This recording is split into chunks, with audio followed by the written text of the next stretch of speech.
Steph made 15 of 20 shots in the first half and 10 of 10 in the second half. Candace took 12 shots in the first half and 18 in the second. In each half, Steph's shooting percentage was higher than Candace's. Yet they finished with the same overall percentage. How many more baskets did Candace make in the second half than in the first? You can pause here and solve the problem before seeing the solution.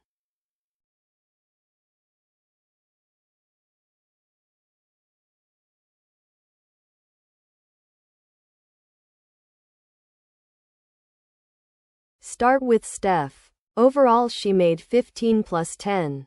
That is 25 baskets. Out of 20 plus 10. Which is 30 shots. 25 over 30 simplifies to 5/6. Candace also took 30 shots. 12 plus 18. To finish with the same 5/6. She must have made 30 times 5/6. Which is 25 baskets in total. Let F be the baskets Candace made in the first half. And S in the second. So F plus S equals 25. In the first half Steph shot 75%. So Candace was below that. F over 12 is less than 75%. Which means F is at most 8.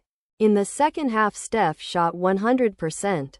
So S over 18 is less than 100%. Meaning S is at most 17. Now F plus S equals 25 with F at most 8 and S at most 17. The only way is F equals 8 and S equals 17. So Candace made 17 minus 8. Which is 9 more baskets in the second half. The answer is 9. Choice C.